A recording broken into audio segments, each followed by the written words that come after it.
મહુવા તાલુકાના વાસ્કોઈ ગામે દર વર્ષે હોળીના આગલા રવિવારે ગોળીગઢ બાપુનો મેળો ભરાય છે। દક્ષિણ ગુજરાતનો આ મોટો મેળો ગણવામાં આવે છે કે જ્યાં લાખોની સભામાં શ્રદ્ધાળુઓ અહીં ગોળીગઢ બાપુના મેળામાં ઉમટી પડ્યા હતા।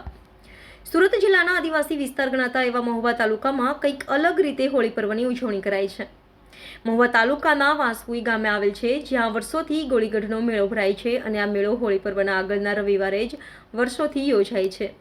જે દક્ષિણ ગુજરાતમાંથી લાખોની સંખ્યામાં શ્રદ્ધાળુ ઉમટી પડે છે। આ મેળો યોજવાનું કારણ પણ એવું છે કે લોકવાયકા મુજબ વર્ષો પહેલા અહીં ગામમાં બે ભાઈઓ રહેતા હતા જ્યાં હાલ મંદિર બનાવવામાં આવ્યું છે, જ્યાં ઢોર ચરાવવા માટે તેઓ આવતા અને મંદિરની જગ્યાએ બેસીને ગુમડા, ઓરી, અછબડા જેવા રોગોના દર્દીઓને તેઓ આયુર્વેદિક દવા આપતા અને લોકોનો રોગ પણ દૂર થઈ જતો હતો।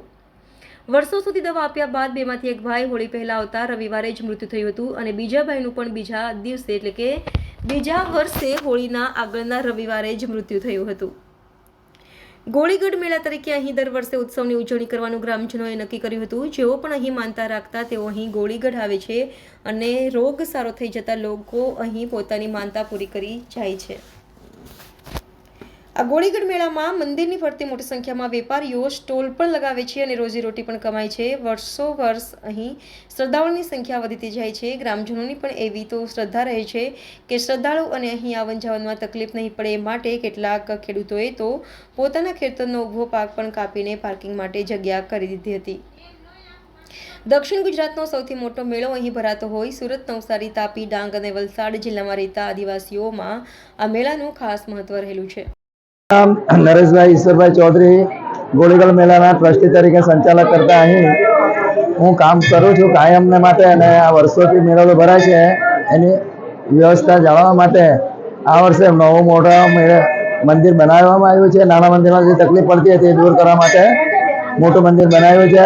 પાછળથી રસ્તા મોટા મોટા બનાવ્યા છે કે જેથી પબ્લિકને કોઈ અગવડતા નહીં આવે અને વર્ષો જૂની જે અગવડતા લોકો ભોગવતા હતા તે આ વર્ષે લોકો સારી સગવડ મળે એ હેતુસર અહીં મેળાનું આયોજન 8-9 તારીખે કરવામાં આવ્યું છે અને 9 તારીખે મેળો રાત્રે 6 વાગે સંપન્ન થશે અને અહીં જે શ્રદ્ધાળુ આવે છે તે પોતાની જે ડૉક્ટર છે કે જે માનતા રાખીને અસાધ્ય રોગો જે હમણાં દૂર થાય છે એની માનતા રાખીને અહીં એ લોકો પોતાની માનતા પૂરી કરવા નાળિયેરને વધેરીને એની માનતા પૂરી કરે છે અને ગોળી ગોમડા કે જે થયેલું હોય સારું થઈ જાય એના માટે એ લોકો માનતા માની લે છે। રવિવારે બાધા પૂર્ણ કરે છે।